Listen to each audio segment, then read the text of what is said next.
CBS News says Trump has positive approval ratings amid energetic opening weeks. That is, energetic is an understatement. Seen as doing what he promised, here's the overall job approval rating. We've got a bunch of polls here. Says most describing him as tough, energetic, focused, and effective. Wow. Liberals blown out. They had Joe Biden for 4 years, who was the opposite of all of those things. Wow. And as doing what he'd promised during the campaign. Many say he's doing more than expected. And of those who say this, most like what they see. Very few think he's doing less. His partisan and voters in particular say he's got the right amount of focus on matters that matter. Ending diversity, equity, and inclusion programs, deporting the illegals. His deportation policy finds majority approval overall, just as most voters said they wanted during the campaign. Here's some of the numbers.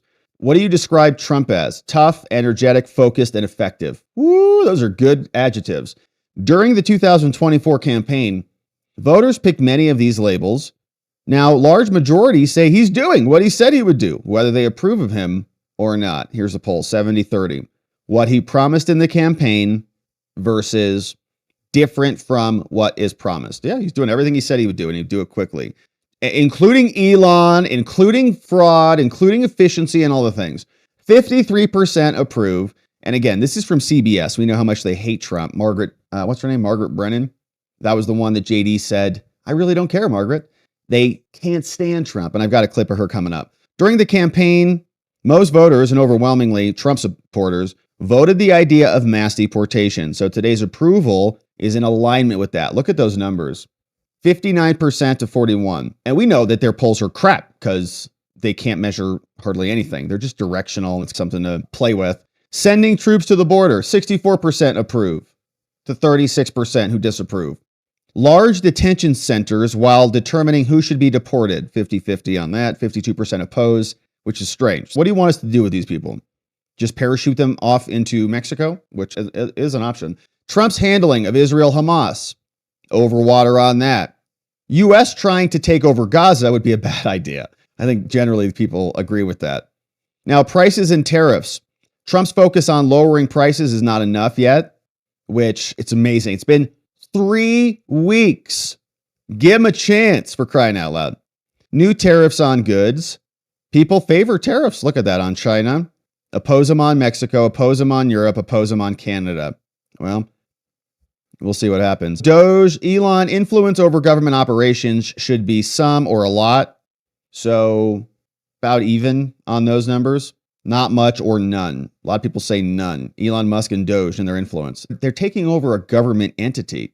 It's the digital services that has been renamed. DOGE influence over government operations. Same numbers there. There's the full breakdown on the numbers there. I know the audio has been a little bit wonky, so let me try just another clip here, see if this one plays all right for us. Here's Margaret having to explain this. Our CBS poll finds that a majority of Americans, 53%, approve of the job he's doing. That's a better approval number than he ever reached during his first term in the White House. Joining us with more is our Executive Director of Elections and Surveys, Anthony Salvanto. Good to see you, Anthony. What's driving this? I will keep it simple, Margaret. He's doing, in the eyes of the public, what he said he would do in the campaign. There's political value in that. In fact, 70% of people say he's doing what he promised. That's whether they approve of him or not. Now, there's another part of this that continues over from the campaign. There were words that he was described as being tough, being energetic, and he still is today in big majority numbers. So as people take a look in these first few weeks, there's been a lot of activity. They're getting that general sense of governance, and that's being reflected in these early numbers. So that's perception. Competence. It's actually interesting to see somebody do something. What about the actual policies? Okay, so she said perception, but do they like the policies? She can't stand this guy. They're so mad. Let's start with the ones that are popular. And again, these echo a lot of what we saw in the campaign. The idea of deporting those in the country illegally continues to be popular. We saw that in the campaign. Sending troops to the U.S.-Mexico border. Again, majority in favor. We'd seen that in the campaign. For his supporters in particular, the focus on ending DEI is popular. We had seen in the campaign, a lot of them thought those processes had gone too far. All right, so she's having a hard time with that. And the polls just continue to emerge, showing that people are happy with what Trump is doing. I saw another post on X, in fact, on this, and CNN was commenting and saying the same thing, that Trump is just winning. Here, this came over from Harry Enton on CNN. Seem to be liking what they're seeing, but it's a mixed bag. Yeah, look, but it's not just CBS. I like to take an average of the polls. And holy smokes, look at what the difference is between now versus 8 years ago during the first Trump term, right? This is Trump's net approval rating on February 10th. You go back to 2017, Trump was already underwater at -5 points on the net approval rating. That's approval minus disapproval. What a difference 8 years makes. He's on the positive side of the ledger at +4 points. And again, it's not just the CBS News poll. We're talking about the Gallup poll. We're talking about the Ipsos poll. We are talking about the Pew poll. All of these respective pollsters have Trump in a better position now than they did 8 years ago. The bottom line is Americans are far more likely to say they like what they're seeing now versus what they felt during Trump's first term.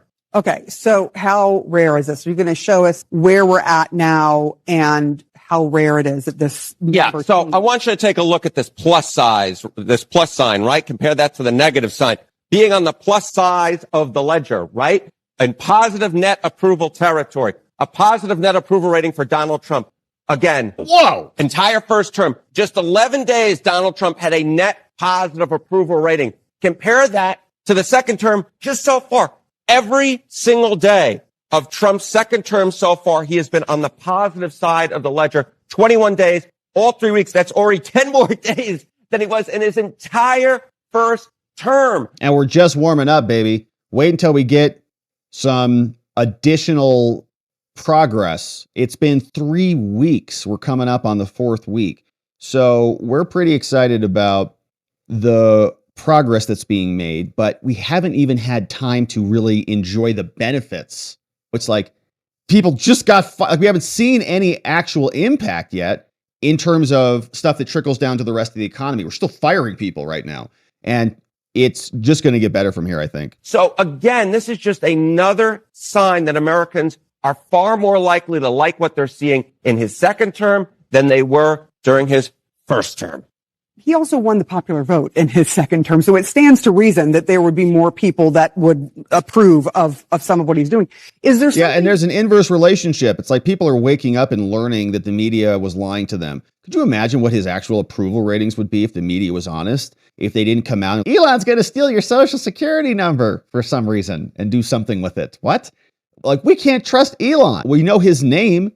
We know who's accountable there. What about all the other bureaucrats who were just stealing money? Nobody knew their names and they hid in the gutters in the shadows for years and no accountability was ever brought upon them. What Elon is doing with the DOGE team and all of the rest of it is perfectly within the purview of the government, but they can't stand it. But they've buried themselves, I think, in a way that is just remarkable.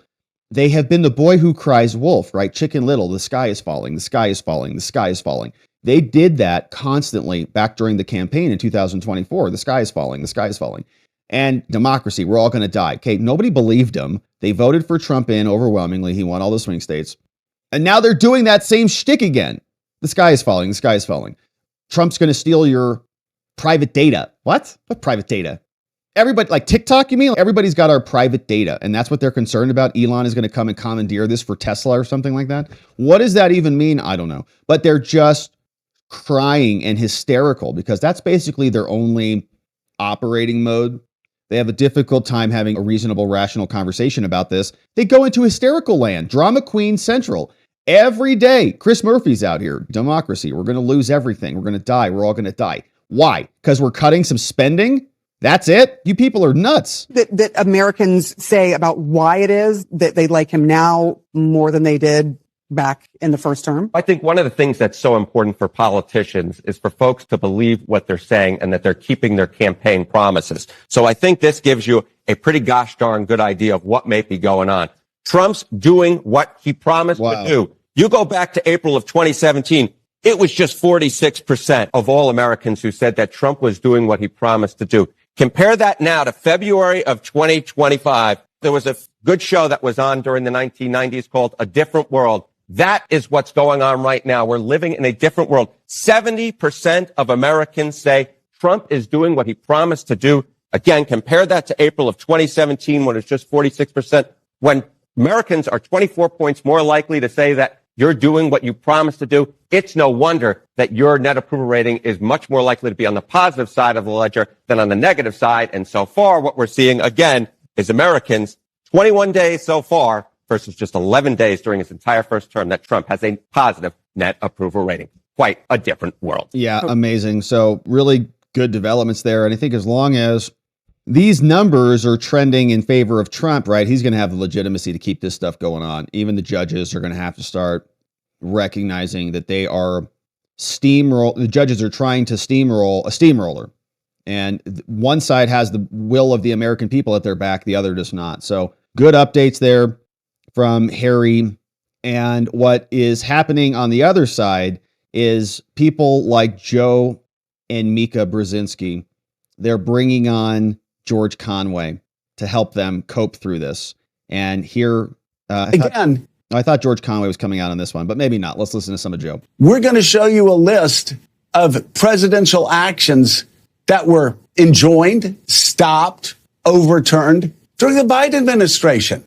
And we could go back and do the same thing during the Bush administration, during the Clinton administration. Yeah, there are executive orders and there are presidential actions that are curtailed when the courts step in. This happens all the time. That's pretty normal. But when you're having the courts come in and emasculate the Treasury Department, that's a whole different conversation there, Joe. So yeah, there are times where presidents take actions and they're in opposition to the Congress and the courts come in and settle it out. It's a normal thing. And by the way, we're here for that game. We're not expecting Trump to win every single one of these things, but he should be exercising maximum wingspan, maximum power, and tell the Congress that he disagrees with their interpretation of the law. And we're not going to, pursue things that way. Now, what this judge did is came back down and said, it's interesting. Like they're trying to say, you guys were upset when the courts smashed Joe Biden's student loan forgiveness. Okay.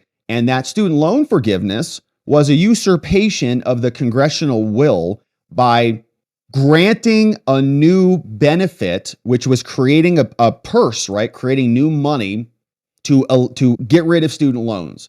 So he was directly usurping the power of the Congress, which has the power of the purse to spend. Now, that is creating something out of nothing. Trump right now is rescinding expenditures that are not being appropriately spent for the care of the nation. And that's his constitutional duty, is to take care, execute the laws in a manner to take care of the nation. And he's actually trying to eliminate unnecessary expenditures, right? Resources that are being spent unnecessarily. So he is operating within the purview of his constitutional mandate because he's executing the law. Biden was creating a new financial handout, which is clearly under the purview of the Congress. The Supreme Court came back down and said, you can't do that. That's not your power. It's not articulated in the Constitution. What these courts are doing is going directly to Trump's articulated power, which is to execute the laws and to govern the Treasury. So it's not even the same thing. They honestly probably don't know the difference between the two because it's just Joe Brzezinski and Mika and what else do they know? But